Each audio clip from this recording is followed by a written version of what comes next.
Hey everybody, so this is going to be section 3.2b. It's the second part of section 3.2 that we'll do today. And it's going to be about properties of radicals. Because just like when we have multiple powers and we can combine exponents in various ways, we also can do that with radicals. And today we're going to be talking about multiplication and division properties. So the product property of radicals is that if you're multiplying two radicals, um, like this, the nth root of A times the nth root of B, notice they both have the same nth root. It's not like the second root and the third root. Can't do anything with that. But the same index, then it's the same as multiplying it underneath. Okay, and it goes in both directions. So if I have a number inside, I can split it up into two separate radicals, or if I have two radicals, I can combine them under one radical with multiplication. Same thing with division. If I'm dividing two radicals or two things inside of a radical, I can split it apart, or I can go in the other direction. Now, something to note, b cannot equal 0 because you can't have a denominator of 0. That's never okay. So when we're trying to simplify, like in question number 13, I have the third root of 12 times the third root of 18. I don't know either of those. If I typed in the third root of 12 or the third root of 18, I would get decimals for both cases. So what I'm going to do is I am going to multiply those two numbers. I'm going to multiply or make this the third root of 12 times 18, which gives me the third root of 216. Okay, so if you're going to use a calculator, you could type that in and you could get a whole number answer, and that's fine. If you want to know how to do this by hand, because if you type it in and it's not a whole number, but you still need to simplify it, you're going to do the same idea as the factor tree, but now when we do for square roots, but now it's going to end up, we need to get groups of 3. Oops, that's a 2 times a 2, and that's a 2 times a 3. So if I were to do that, I would have 2 times 2 times 2 times 3 times 3 times 3, and it's a cube root. So I have to look for groups of 3. Index tells me how many I have to make my group. So I can circle 3 and 3, and both of them are able to come out, and I have 6 for my final answer. If you type in cube root of 216 or 216 to the 1/3 power, that does equal 6. All right, so over here, 81 over 16, that is kind of a mess, but this is the same thing as the fourth root of 81 over the fourth root of 16. So now I can look at each of those individually. 81 over 16 can't be reduced as a fraction, but I can evaluate the fourth root of 81, and I can evaluate the fourth root of 16 because they're both perfect to the fourth powers. I can't say perfect square, perfect cube, but they both work out evenly. The fourth root of 81 happens to be 3, and the fourth root of 16 happens to be 2. Why is that the case? Because if I had the fourth root of 81 and I did my factor tree, 9 times 9, 3 times 3, 3 times 3, I have 4 threes. Fourth root, 4 threes, it worked out perfectly. Same thing happens with the fourth root of 16. 4 and 4, and 2 and 2, and there's 4 of the same thing, and that's all it is. So that's 4 of them. Index is 4, it equals the thing. Okay, so question number 15. This is a problem that I can see that 250 and 2, if it was one fraction, I can reduce it. So when I have an option to reduce, I'm most likely going to take that option. I also know that the cube root of 2 is definitely not a thing because 2 can't be split up at all. So I'm going to rewrite this as the cube root of 250 over 2. And then 250 can just be divided by 2, and that gets me 125. So the cube root of 125. Now 125 can be split up into 5 and 25, and then 5 and 5. So you can see I have 3 5s. So if I have the cube root of 125, that's just equal to 5. All right, so number 16 is going to be similar to the first problem that we did. 4 through to 12, that's going to be a decimal. 4 through to 20, that's going to be decimal. So what I'll do is I'll try to see what happens when I group it all together. So that's going to give me the fourth root of 240. Okay, which if you type that in your calculator, you're still not going to get a nice answer. So I can't write that decimal down. Do not write down a decimal that you have to round.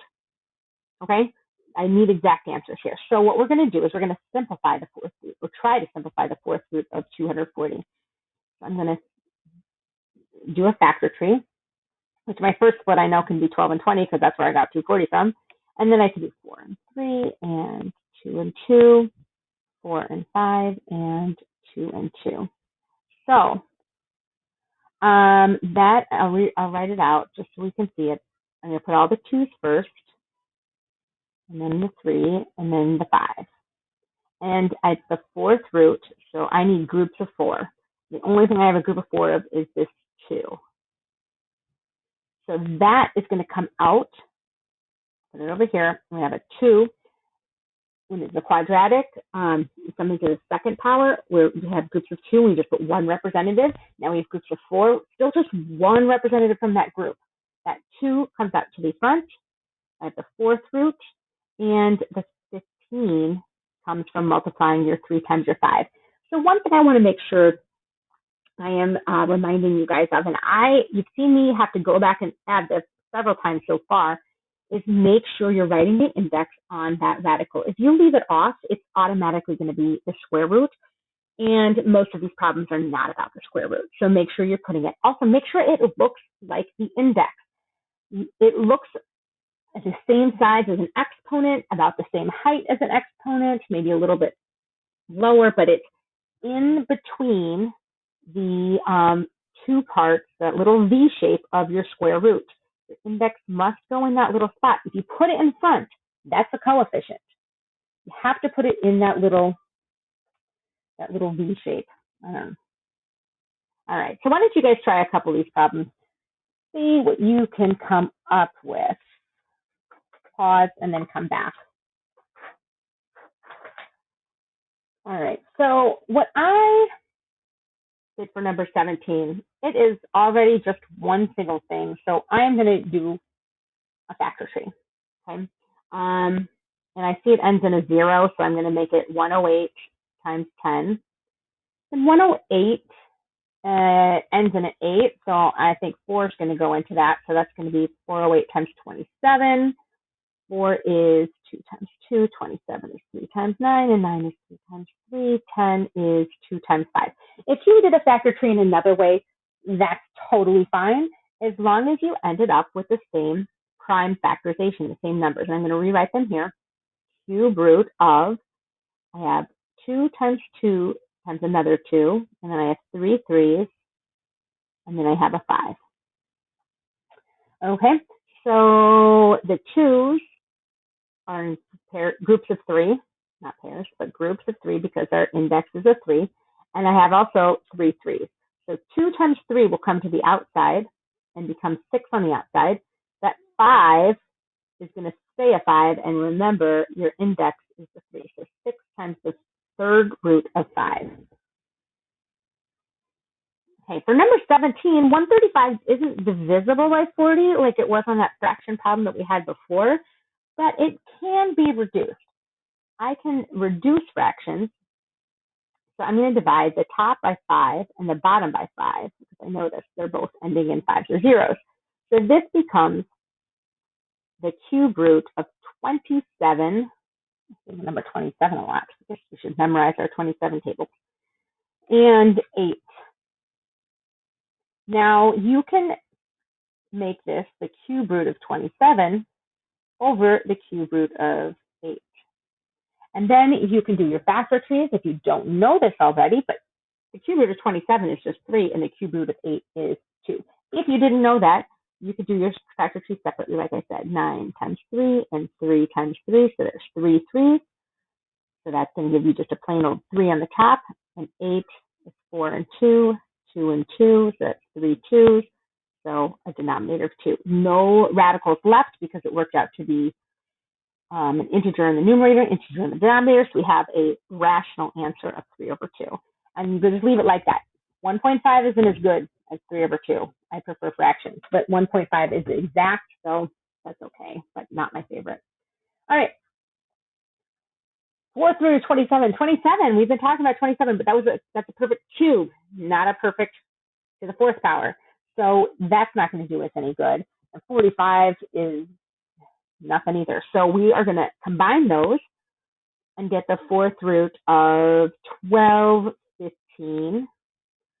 So now we're going to use our factor tree and break it right back up again to 27 and 45. And we know that 27 is going to be 9 and 3 and 3 and 3. So that's easy enough. And 45 is 9 and 5 and 3 and 3. So when I have a space, I must have written smaller before, do my fourth root, I'm going to have 1, 2, 3, 4, 5 threes. 1, 2, 3, 4, 5, and then the 5. Okay. So I'm going to look at the index. I see it's a fourth root, so I need to circle groups of 4. So I'm going to circle 4 of those 3s, and 1 3 is left over. So I'm going to have 3 on the outside, fourth root. I have 3 times 5 left on the inside. So that's the fourth root of 15. All right, number 19. In this case, it actually is like even number on top and 2 on the denominator. So if I combine this into one fraction, 486 divided by 2, I'm going to get the cube root of, I'm sorry, oh, that's a 5. Sorry. Maybe I need new glasses. I'm getting old. 486 divided by 2 gives me 243. And that, if you don't know, is 3 to the 5th power. If you didn't know that, you could do your factor tree. Let's see here. So that'll be like 9 and 27, and 3 and 3, and 9 and 3, and 3 and 3. So you have 1, 2, 3, 4, 5 threes. So, and if you were to rewrite it out, 1, 2, 3, 4, 5, you would have to look at that index. It says it's the 5th root, so I need groups of 5 threes. So that's everything, and that's just the number 3 for the answer. No radical left because I took everything out from underneath.